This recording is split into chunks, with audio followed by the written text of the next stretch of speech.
clase, por eso quedamos lentos, pero se comprenden todos para ya que no se nos puede pasar nada o repasar muy poco. Hasta aquí va a venir su examen de control y 5 de la semana. Van a ser de 6 o 10 preguntas. Clases 1, 2 y 3. ¿No? Así que por favor a ver. Con esta sesión lo que queremos es que ya vayan analizando el metabolismo de los carbohidratos, desde su digestión hasta su aprovechamiento metabólico, proceso metabólico, y consideren las principales rutas, así como las regulaciones hormonales. Es una perspectiva nutricional y clínica para saber qué hacer o qué tal puntos para el Empezaremos diciendo entonces que los hidratos de carbono son compuestos orgánicos, conformados por carbono, hidrógeno y oxígeno, que son la principal fuente energética del ser humano. Tenemos divididos en una clasificación regular en monosacáridos, disacáridos y polisacáridos. Los monosacáridos son glucosa, fructosa y galactosa. Los disacáridos, unión de estos tres con otra molécula de glucosa, sacarosa, lactosa y maltosa. Finalmente, la unión múltiple de estos son los polisacáridos, el almidón como fuente energética principal, sobre todo en la dieta peruana, el glucógeno, que es el principal almacenamiento que se tiene en el cuerpo de estos carbohidratos, y finalmente la celulosa, que es el principal carbohidrato no absorbible para el ser humano. Y si hablamos de qué ruta metabólica es la que más relevancia tiene cuando estudiamos los macronutrientes, es la glucosa, porque es una vía catabólica, degradar la glucosa, y esto se realiza en el citoplasma. Es anaeróbica, total, es anaeróbica, el proceso total de la génesis de energía de ATP a través para una molécula de glucosa es tanto anaeróbica como aeróbica. Entonces, esta parte es anaeróbica, no se va a tener un medio, está dividido en diferentes etapas. La primera es una inversión de energía porque vamos a gastar ATP. La segunda es la que vamos a escindir la molécula de glucosa o los pasos intermedios de esta molécula de glucosa en dos pirosas. Y finalmente la fase de obtención de energía, que es cada una de esos productos intermedios para generar 2 ATP en una, teniendo un total de 4 ATP y 2 ¿listo? Vamos a revisar. Y es que la glicólisis, entonces, si vamos a producir de manera lenta eso, tenemos 2 ATP en la planeta, 2 más y 2 piruvatos que hablábamos de la glucosa. Y para esto es importante ver que las enzimas de control, la exoquinasa, fructoquinasa 1 y también la piruvato. Nuestra molécula de glucosa va a fosforilarse, vamos a requerir un fosforilo a través del ATP, si perdemos un ATP a través de 2 reacciones, y vamos a tener una molécula inestable llamada fructosa. Esta fructosa 1,6-bifosfato, a través de otra reacción, se va a convertir en DAP y gliceraldehído 3-fosfato. El DAP tiene una amplia utilidad para convertirse a través de gliceraldehído 3-fosfato, es más estable, y ambos entran a la tercera etapa de la glicólisis, porque podemos obtener lactona y 2 moléculas de ATP para su conversión. ¿Sí? 3 etapas. Okay. Entonces volvemos a ir paso a paso. Tenemos nuestra molécula de glucosa. Y la molécula de glucosa se va a fosforilar a través de la exoquinasa a glucosa 6-fosfato y se queda atrapada en el célula. Es un paso reversible, podemos sacarla, nuevamente se requeriría mucha energía, y por lo tanto el procedimiento de esta cadena. La glucosa 1,6-fosfato se va a convertir en glucosa 6-fosfato por la fosfoglucosa isomerasa. Esta fructosa 6-fosfato se fosforila nuevamente mediante una fosfoglucoquinasa y se genera esta molécula, que es el fin de la primera etapa y el inicio de la segunda, fructosa 1,6-bifosfato.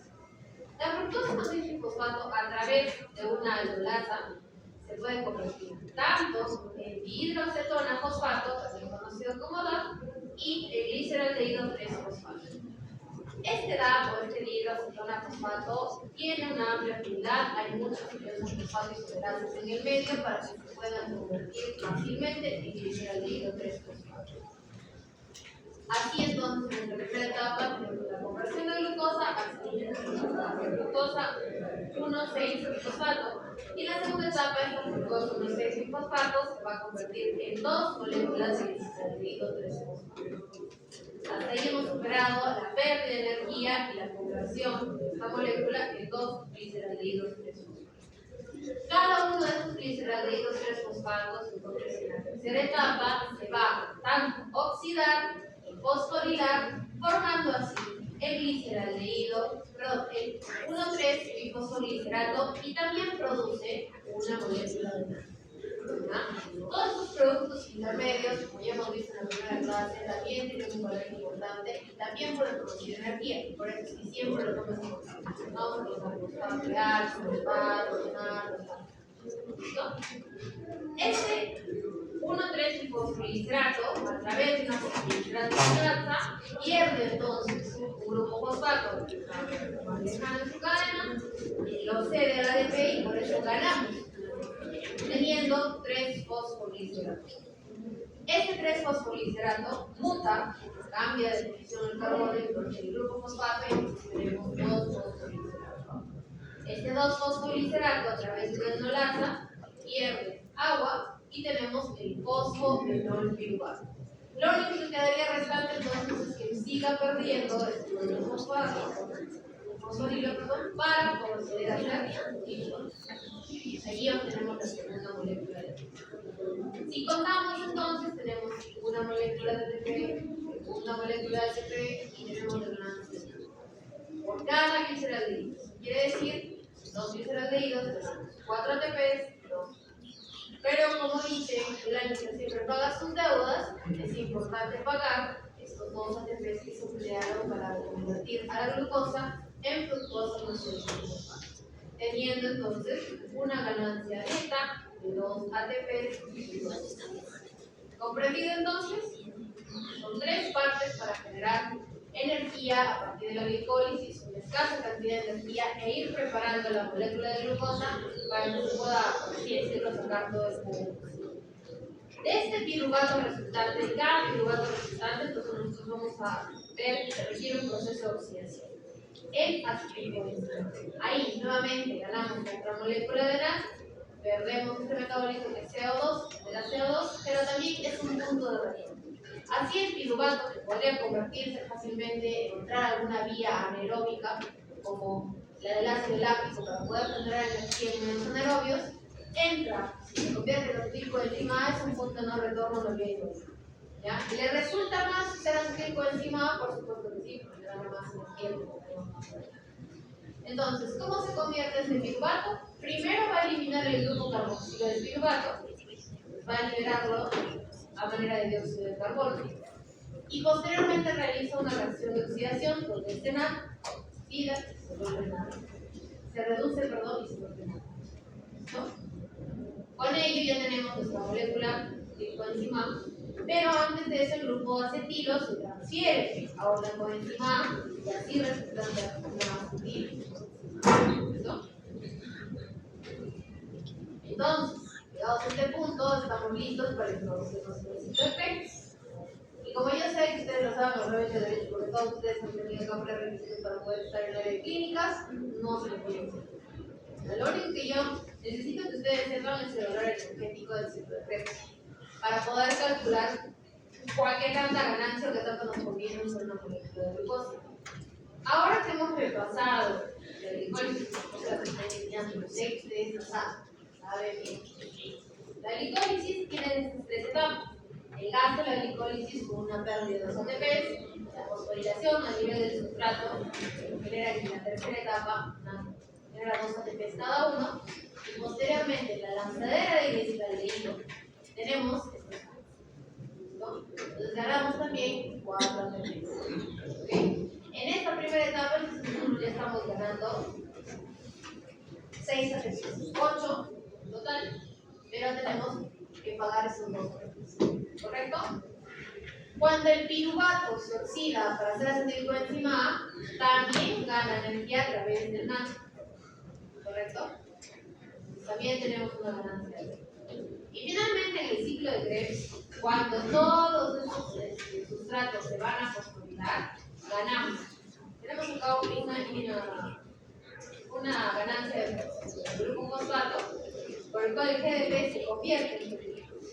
La molécula de GDP es valiosa porque nos puede producir cada uno de 3 ATPs. Recordemos que son 2 moléculas de GDP. Entonces tenemos 2 veces 2 ATPs y son 6 ATPs. Cada uno de estas reacciones está sencillo, como la isotratos de deshidrogenasa, el alfa-cetoglutarato de deshidrogenasa y la maltodeshidrogenasa nos generan un NAD de SNAC, 2 moléculas de acetilcoenzima A, y eso equivale, cada NAD nos da 3 ATPs. 3 ATPs con 3 moléculas de NAD, con 2 moléculas de acetilcoenzima A, y eso. ¿Listo? Y finalmente, la succinato de deshidrogenasa A por el fosfato. Lo que hace es oxidar y ocupar. Lo que hace es oxidar esto y reducir al succinato fumarato, y entonces obtenemos cada parte equivale a 2 moléculas de acetilcoenzima. En total tenemos 38 moléculas de ATPs y una ganancia total de 36 ATPs. Significa que por cada molécula de fosforilaridad nosotros ganamos 36 ATPs. ¿Listo? Tenemos espacio para 36 sodio, potasio, nuclear. Entonces es una ganancia importante porque es una sola molécula. Si vemos, no cuesta mucho, ganamos más de 10 o 20 veces lo que invertimos. Es importante y es útil para el. Por lo tanto, es una de las vías más empleadas en el cuerpo, aunque no la vemos. Así convertimos glucosa en hielo. ¿Y qué pasa entonces cuando yo tengo glucato y quiero generar glucosa nuevamente? También es así. Para eso tenemos la gluconeogénesis. No glucógeno, gluco. Formación de glucosa a partir de precursores que no son glucídicos, ya sea el lactato, dependiendo del medio, pues está muy relacionado con el piruvato, el glicerol, que puede venir de la vía de los ácidos grasos, y también la alanina, que es parte del. ¿Ok? Esto se va a realizar en el hígado y en la corteza renal. No siempre es el mismo proceso inverso a la génesis de la glucosa. Porque si uno piensa que la glicólisis es la conversión de glucosa en energía, si tenemos piruvato en ese intermedio, lo lógico sería que todos los procesos sean reversibles. Sin embargo, como hemos analizado, los pasos son. Por eso es que ahí decimos que son. Si la primera vía que hemos estudiado tiene 10 pasos, es 11 pasos. Hay 2 pasos irreversibles, más, bastantes de que tendremos la fase. El piruvato que tenemos disponible se convierte en oxaloacetato, como el piruvato carboxilasa, dentro de la mitocondria hepática, dentro de la mitocondria. El oxaloacetato generado se transforma en fosfenol piruvato mediante la fosfenol piruvato carboxiquinasa, y esto requiere un ATP, por lo tanto es el segundo paso irreversible. Ahora, a partir del fosfenol piruvato, nosotros entendemos que se parece más a la tercera fase de la glicólisis. Y recordemos, fosfenol piruvato, más o menos 2 fosfogliceratos, más o menos 3 fosfogliceratos, más o menos 1,3 trifosfoglicerato, y más o menos glicerdehído 3 fosfoglicerato. ¿Correcto?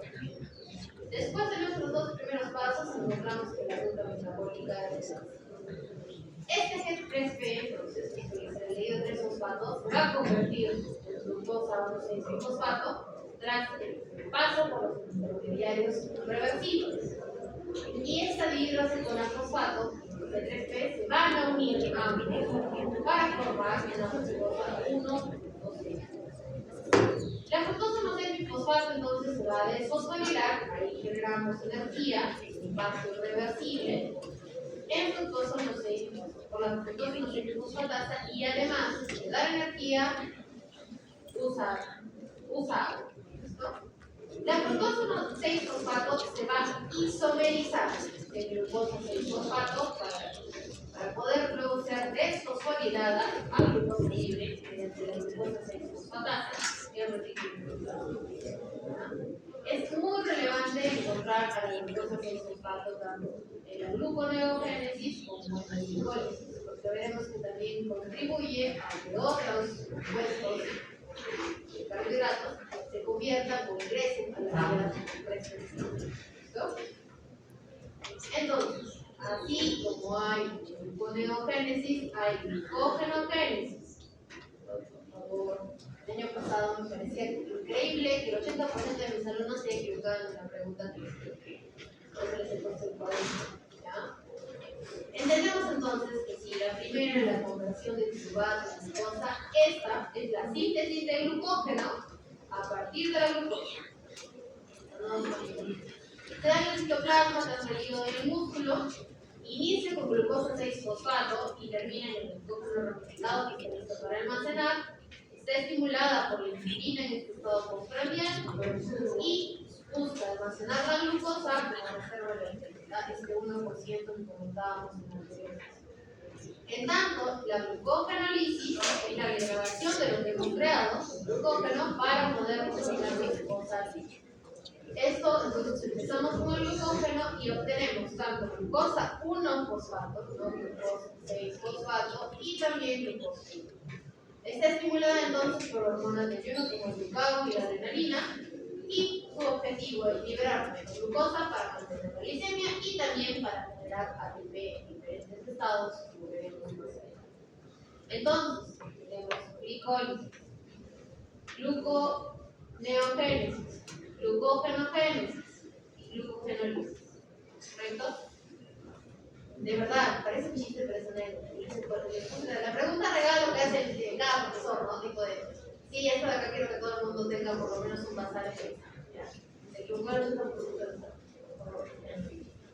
para que no se confunda. Entonces, una quinta vía, tenemos la de la vía de la cetosis. Es muy interesante porque es una ruta metabólica que está derivada de la glucosa 6-fosfato.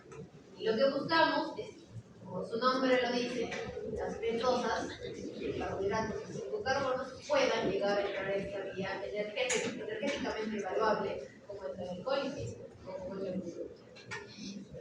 Así entonces tenemos dos fases, la oxidativa o reversible, que va a generar tanto NAD como una rigurosa 5-fosfato. A su vez libera CO2 y es crucial para que se puedan sintetizar los lípidos y también por el poder. Y la fase no oxidativa, que es reversible, donde ya se forma la glucosa 5-fosfato y conecta con la glucosa. Así se convierten estos azúcares de 5 carbonos en intermedios de la glucosa. Lo que buscamos entonces con esta vía es producir el NADPH, porque esto nos ayuda como defensa antioxidante a través de la glucosa. También cuando buscamos producir glucosa 5-fosfato, que es el precursor para el ADN y el ARN. Si queremos conectar con la glicólisis también va a transformar estos azúcares intermediarios que pueden ingresar de manera trágica. Y buscamos una capacidad de adaptabilidad porque no todas las funciones funcionan con el mismo. Entonces, para esta vía de la fosfato es clave la glucosa 6-fosfato de hidrogenado. También esta vía se puede dar con una alta relación de NAD oxidado y reducido. Entonces, el mayor flujo, si encontramos esta relación de NAD oxidado con NAD reducido, vamos a encontrar un mayor flujo de estas vías de la glucosa fosfato ante la necesidad de este NAD reducido. Buscamos que el medio no tenga un exceso oxidativo canal. Y esto sucede justamente en situaciones de estrés o también cuando se tiene una biosíntesis precipitada de lípidos, de esteroides, son vías aledañas para poder emplear sin tanto estrés oxidativo este tipo de reacción. Cuando no se tiene la glucosa 6-fosfato de hidrogenasa, entonces surgen los problemas, sobre todo con respecto a cómo es la respuesta al daño oxidativo. Por lo tanto, las células que más se afectan, las más afectadas por el estrés oxidativo, por el óxido nítrico, son los lípidos. Entonces vamos a tener daño nítrico. Como ya vimos, no solamente glucosa, como los carbohidratos son polisacáridos o disacáridos, ¿Qué pasa con las otras moléculas que no son glucosa? También ellas buscan entrar en glucólisis, ya sabemos y entendemos que es la manera más sencilla de entrar al ciclo de Krebs, es una manera energéticamente viable y favorable para el ser humano. En el caso de la fructosa, que se ingiere en nuestro cuerpo por fructosa misma o sacarosa, ingresa al hígado y ahí se fosforila, fructosa 1-fosfato, posteriormente pasa a ser glicerido 3-fosfato. Y esto ingresó tanto a la glicólisis como a la glucólisis. En tanto, a la galactosa, que se ingiere a través de la lactosa y es digerida por la lactasa, ingresa como galactosa, convierte fosforilo y galactosa 1-fosfato, cambio de posición, vuelve glucosa 6-fosfato, y ahí entra tanto a la glicólisis, a la gluconeogénesis o a la vía de las fructosas. El caso del sorbitol es muy interesante porque, si bien es cierto, se produce, o se digiere, mejor dicho, por reducción de la glucosa mediante una glucosa reductasa, pues el sorbitol se convierte en glucosa, ya sea en diferentes tejidos, hígado, ovarios, y a través de la aldolasa reductasa y la fructosa reductasa obtiene la manera de llegar a estas vías metabólicas para poder enviar.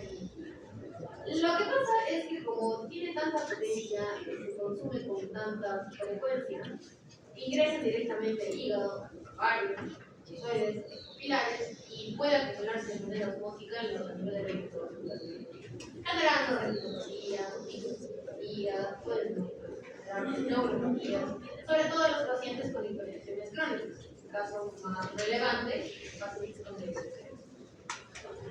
Y lamentablemente tenemos que hacer una culpa como comunidad médica. Durante muchos años se recomendó a los edulcorantes no calóricos o los edulcorantes que no derivaban principalmente de la glucosa para poder decir que eran más saludables. Vemos que no son así. ¿Y qué pasa pues con el Splenda, el Stevia, o edulcorantes que no son calóricos, que teóricamente no proporcionan calorías?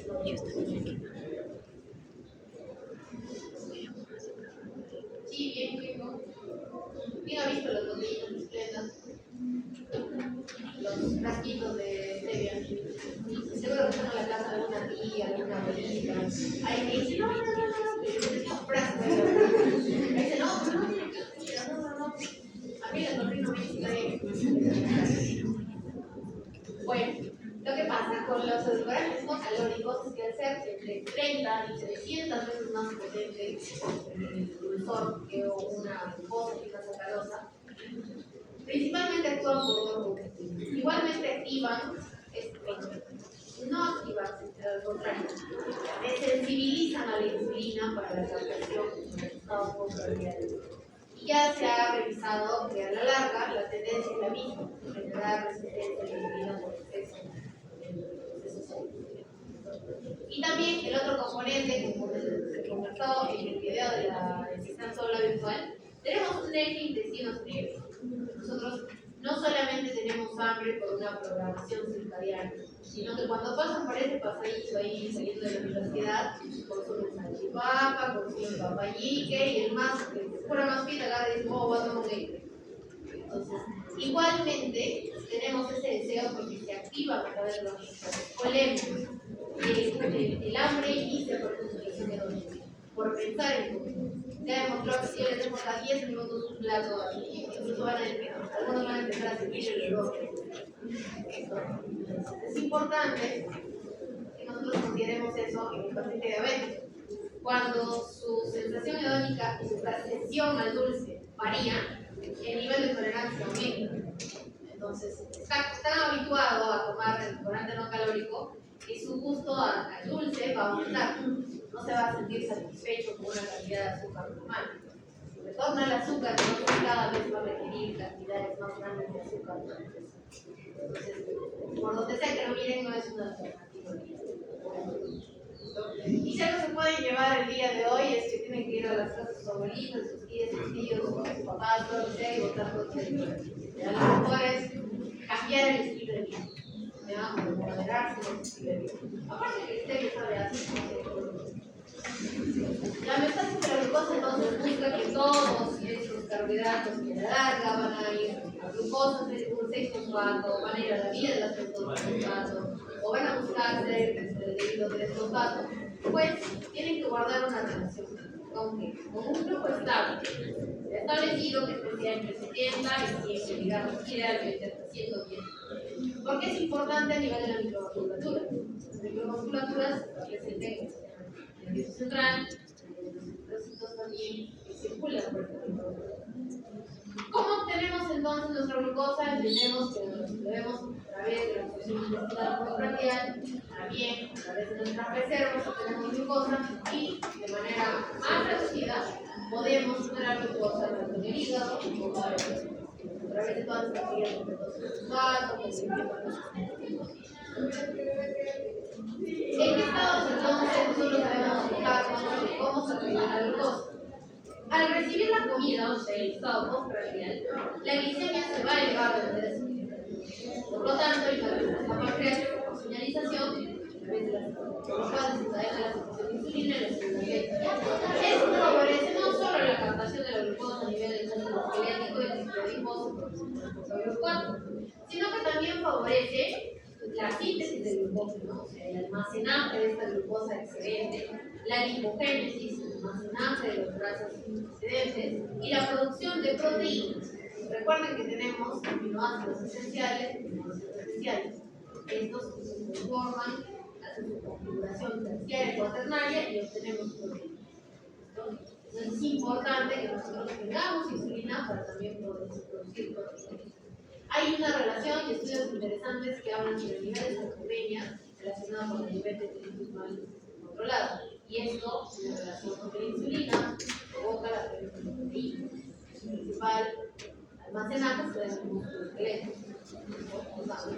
Es una manera muy útil de evaluar el sentimiento emocional de un paciente diabético.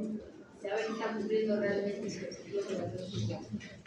Igualmente, inhibe la degradación del glucosa. No necesitamos usar nuestras reservas, necesitamos generar reservas porque estamos recibiendo alimentos, estamos recibiendo moléculas de glucosa. Somos las que podemos, finalmente las que no, son directamente directas. ¿Qué pasa, sin embargo, cuando no recibimos el alimento? Si este periodo pasa entre 4 a 6 horas, ya lo consideramos ayuno. El ayuno, entonces, motiva que se secrete glucagón, porque los niveles de glucosa sérica van bajando. Las células pancreáticas secretan glucagón y así es cuando se activa la gluconeolisis en el hígado y así estamos liberando glucosa para mantener estos niveles. Si el ayuno se prolonga, lo que vamos a generar es que también la gluconeogénesis produce glucosa a partir de aminoácidos, de glicerol y de lactato, como hemos visto en el glucógeno. ¿Correcto? Usamos aminoácidos, glicerol y lactato, que no son los estados lo requeridos. Lo importante es que usáramos no solamente el glucógeno y que podamos consumir. Por eso es que no deberíamos comer teóricamente cada 3 días. Veremos más adelante que también hay estudios muy interesantes con respecto al ayuno intermitente y los ciclos que deberían seguirse. Hay dos fichitas que voy a colocar en el aula virtual, son la resumen de 2 artículos muy interesantes que hablan sobre qué deberíamos comer, qué macronutrientes deberíamos comer en cada comida. Esto se lo comentaba la clase pasada, y es que mi abuelita, cuando yo era muy chiquita, agarraba y me servía, el día anterior comíamos ají de pollo, al día siguiente comía ají de pollo. Comía ají de pollo, comía avena, entonces es un desayuno de típica mamá, de típica abuelita de pollo. Servía la comida. Sin embargo, cuando uno va de viaje o tiene la perspectiva del desayuno americano, el desayuno continental, simplemente un café, un jugo de naranja, de repente por ahí huevos, y abusamos de los carbohidratos porque encontramos pan, fruta, avena, encontramos mayor proporción de carbohidratos. Pasa que este slide le dio, y con este resumen, este artículo, esta revisión, le dio la razón a mi abuelita como 100 años después. Resulta importante porque en el desayuno nosotros tenemos que consumir más proteínas, menos carbohidratos simples y una cantidad de proteína. En la cena no deberíamos consumir compañía, que yo sé que es difícil para ustedes, pero usen una ensalada. A ver si alguien le da la idea de que haga un salad bar acá, porque estamos en ¿ya? Porque en la cena deberíamos consumir verduras abundantes, pero abundantes. Eso hace que mientras estemos en nuestro ciclo de sueño, la microbiota, cuando el ciclo circadiano regula los niveles de glucosa. En el almuerzo deberíamos consumir algunos carbohidratos, no ultra refinados, pero deberían estar allí. Y a media tarde también deberíamos consumir una pieza de es muy interesante este artículo porque revoluciona estos conceptos que nosotros tenemos. La dieta occidental, que son los 3 días. El ayuno intermitente también por ahí va en contra. Entonces ustedes en este curso aprenderán cuándo es el ayuno intermitente, en qué momento se puede iniciar, cuál debería ser una dieta estándar, deberíamos tener dietas estándar. E igualmente la segunda infografía que les voy a compartir habla sobre en qué momento deberíamos hacer ejercicio. Vamos. ¿Quiénes de ustedes hacen ejercicio? ¿Ya? ¿Por qué la mayoría son varones? Ya, muy bien. De este grupo, ¿quién hace ejercicio calculando 2 horas a la semana? 2 horas a la semana. Bien levantado, tú de roche. Están haciendo bien. 2 horas a la semana en total, ¿ah? 2 horas a la semana. Su compañera es la única que está respetando las directrices reales. O sea, hacer ejercicio moderado, 2 horas a la semana, 30 minutos por día, es lo que se recomienda para mantener el estado cardiovascular. Ahora, ¿a qué hora haces tu ejercicio? ¿A qué hora? Antes de hacerlo. Pero si estamos no tienes una bronca a la semana solo.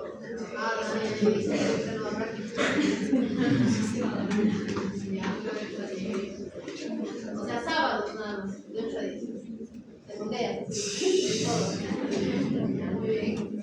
¿Alguien hace 15 minutos, 15 minutos? ¿Alguien hace ejercicio en la noche? ¿A qué hora hace? A las 9. De 6 a 7. De 6 a 7. O sea, de acá te vas a hacer ejercicio. Sí. Allá todos los días. 7:30. Reglado. Sí. Yo sí necesito pastor. Muy bien. ¿Quién hace ejercicio por ahí a mediodía, de repente el domingo, el sábado? Bueno, pues esta revisión sistemática lo que apunta es que para seguir el ritmo circadiano, el periodo ideal para hacer ejercicio es entre el mediodía y las 5 de la tarde. ¿Por qué? Si nosotros hacemos ejercicio entre las 7 y las 9 de la mañana, lo que estamos liberando es cortisol. Mayor cantidad de cortisol que altera el ciclo circadiano. Y por ende no tenemos todos los beneficios de ejercicio. Entonces, hasta eso estamos llegando a ese ciclo. Es decir, a qué hora debemos hacer ejercicio. ¿Quién sabe cuando ustedes estén aquí en docentes universitarios o que tus hijos estudien medicina, o que tus hijos estudien medicina, estudien de 6 a 10 de la mañana, luego tengan tiempo libre y posteriormente retornen a las 6 de la tarde, porque ya no se entiende con ¿Quién sabe? ¿Quién sabe que cambiamos nuestros paradigmas? Que la dieta occidental debe ser un modelo de 5 tomas. ¿Quién sabe? Es importante que ustedes vayan conociendo esta información, lo apliquen a sus vidas, vean los cambios y luego posteriormente difundan la palabra. Según los pastores de una abuelita que deben empezar a tomar cantidades de proteína alta en el desayuno y no simplemente un baño. Busque siempre entonces por el momento ya amplio contenido proteínico en el desayuno, 45% de su gasto energético basal o su requerimiento basal debería estamos hablando de casi la mitad de los jóvenes. No es fácil cambiar ese paradigma, pero es muy interesante porque así se regularía los picos de glucosa. Hay mayor extensión, se produce mejorías metabólicas. A ver si algo ahí nos inspira y nos ofrece el internado de vida. Entonces, ¿cómo controlamos esta glucosa? La insulina, hemos hablado de ella, favorece entonces la captación de glucosa a través del músculo, el tejido adiposo, promueve la gluconeogénesis y la síntesis de proteínas lipogénicas. Es una forma de almacenar que nos parece. También produce la liberación de glucosa hepática a partir de la gluconeogénesis y la gluconeogénesis, porque no necesitamos usar glucosa. El glucagón hace todo lo contrario, responde a los descensos de glucosa, entonces va a aumentar la gluconeolisis, la gluconeogénesis y potencia la lipólisis porque quiere obtener energía. Si nos remontamos a nuestro desarrollo como especie humana, más allá del no que son católicos, no son católicos, si venimos del mono, no. Evolutivamente, los seres humanos, la especie dominante, tenemos energía. ¿Qué pasaba hace unos 10.000 años? Éramos pequeñas comunidades, no tenían un orden, no tenían un líder, se dedicaban a suplir necesidades básicas. Como más lo decía, no tenemos que controlar las necesidades básicas. De hecho, como comíamos, algunos grupos solamente recolectaban lo que entregaban, otros salían a cazar. En este grupo de cazadores también uno se expone a ser depredado, a ser la presa. Suponiendo que Diosito nos haya creado, que ya el Papa Francisco dijo que no, que es negativo, que son cada 10 millones de años, ok. Si somos seres humanos, somos sapiens sapiens, estamos supuestos si queremos comer. Aparece un león. Evolutivamente estamos diseñados para huir, para defendernos, para correr. El equivalente de hoy en día es que no se aparece el doctor Palomino y toma el examen. Tú desencadenas todas tus cadenas simpáticas y allí se libera la adrenalina. Como evolutivamente, en algún punto de la vida, o sea, no lo crearon, hemos estado subidos, metiendo el TikTok y el celular, hemos sido cazadores, hemos sido depredados, también tenemos estas reacciones instintivas ante el estrés. Todo lo que nosotros compatibilicemos como una reacción importante, una reacción de huida o de defensa, va a desencadenar adrenalina. Y esto puede ser una película de terror, puede ser una vida que se te va a la combi, el último combi del día, o puede ser una enfermedad aguda muy importante, una sepsis por peritonitis, una neumonía severa, un shock cardiogénico, desencadenan estas respuestas de estrés, y así sale la adrenalina. Si estamos estresados, tenemos que ir, tenemos que liberar energía. Liberar energía, entonces, se libera. La adrenalina genera hipertensión, de manera aguda, generalmente por tanto, si ustedes en sus prácticas de medicina, que no son prácticas como algunos querían, revisan que el paciente mantiene glucemia 180, 190, no todos son diabéticos, ¿no? Muchas veces, fisiopatológicamente, se explica por el estrés agudo y la la alimentación excesiva de otra zona que también lo puede regular es el cortisol, por eso si no deberíamos tener que la mañana el cortisol, pero lo pone en algunos estados fisiológicos normales, el embarazo, o como en la primera infancia y la niñez, esta hormona de crecimiento tiene un rol importante para poder liberar cantidades de glucosa, aumentar su sensibilidad de la insulina también para que todo tenga un control estricto y un rango ya. Hablemos un poquito más entonces de la glucosa en el ejercicio. Si lo que buscamos es que el ejercicio no sea corto, que no sea breve, sino que sea más o menos moderado. ¿Por qué? En una fase inicial vamos a liberar tanto glucagón y adrenalina en esta respuesta casi intuitiva que nos compara con los primeros hombres, conquistadores de tierra, liberadores de cadenas, etc. Y buscamos elevar la glicemia de manera transitoria para usar esa energía para la carga, el trabajo que estamos necesitando. La absorción de glucosa entonces por el músculo esquelético va a aumentar independientemente de lo que pase todavía con la insulina, porque hay un incremento de la densidad de los transportadores del cuerpo. Entra más glucosa a la membrana y así obtenemos mayor intercambio, mayor disponibilidad de energía para que el músculo siga trabajando. El glucógeno entonces aquí ya va a ser la primera reserva, pero la captación de glucosa también contribuye a nivel de alimentación. El músculo tiene un primer booster, posteriormente usamos nuestras reservas de glucosa para estimular el crecimiento. Por eso es que necesitamos que el ejercicio sea moderado, no breve, que no sea leve, nos genere trabajo para estimular no solamente el uso del glucógeno almacenado en la fibra muscular, sino del glucógeno almacenado hepáticamente y que llegue. El primer motivo por el que necesitamos hacer ejercicio moderado. En casos, no seleccionados, mencionado, sino deberíamos también proveer un ejercicio prolongado, porque el glucógeno muscular se va a decretar. Así entonces recurrimos a la gluconeogénesis hepática y a la utilización de los ácidos grasos. No solamente buscamos usar el glucógeno hepático, sino convertir los ácidos grasos disponibles. Por eso es que el ejercicio es moderado y prolongado. Así entonces, cuanta mayor duración tengamos, van a aumentar los niveles de cuerpos cetónicos. Ahí usamos estos cuerpos cetónicos como vía energética y así es posible usar todas las vías disponibles. O sea, buscar el agotamiento de este grupo. Tampoco, bueno, energéticamente tampoco debería llegar al fallo,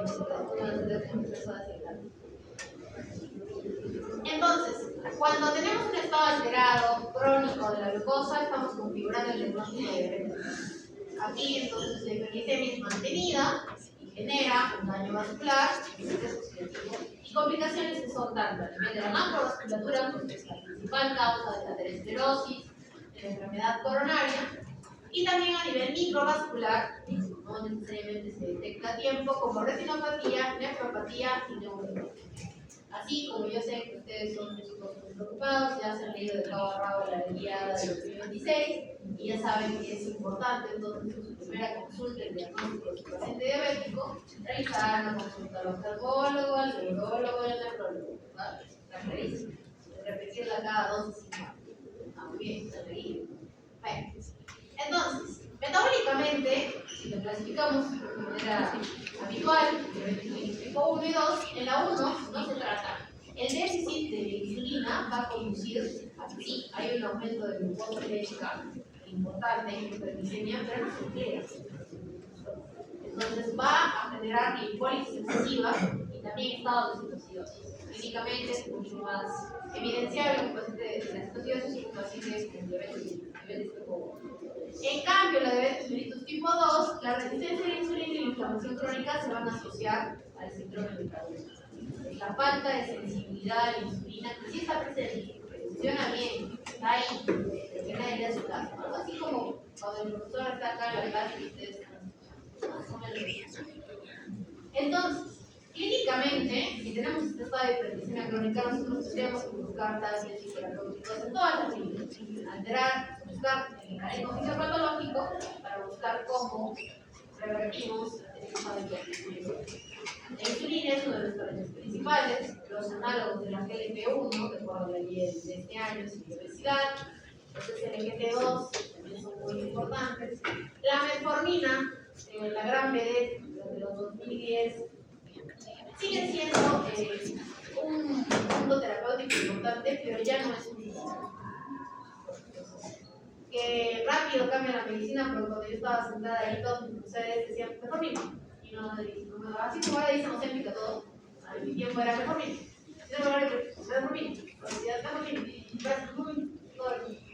Y ahora la perspectiva cambia. Entonces, es importante que además de la metodología, que siempre es muy cambiante, si nos alimentamos todos los días, no deberíamos buscar todos los días lo consumimos como un pan. Ese es el objetivo de buscar. Pero un alimento que provea de energía que nos convenga, que tenga bajo costo, que tenga alta ganancia, como un carbohidrato. Pero la pregunta es, ¿qué es carbohidrato? Es lo que vamos a analizar. Si tienen un paciente diabético, entonces no se olviden que hay que darle control glicémico, no solamente a través de los tales farmacológicos, sino que el ejercicio es importante, regula los impulsos de cortisol en el tiempo, de estimular el nivel de glucosa. Y la dieta, esta búsqueda del alimento ideal, que tiene que ser individualizado. No es lo mismo que le digamos a un paciente ejecutivo que trabaja todos los días y trabaja en casa, que de repente un paciente que vive en una comunidad alejada y solo dispone de los cultivos que el mismo realiza. A esto llega, vamos a poder dirigir la precisión de la medicina para que ustedes puedan identificar qué alternativas tienen para cada paciente.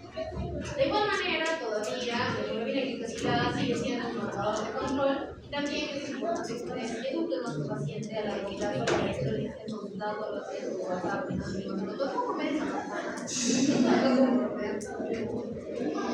Como conclusión, carbohidratos sigue siendo el documento que aparezca dramática para la energía celular y la regulación hormonal mantiene la glicemia estable en la gran mayoría de pacientes. Por lo tanto, es importante conocer esta regulación hormonal y evaluarla porque son alteraciones que el paciente no tiene feliz.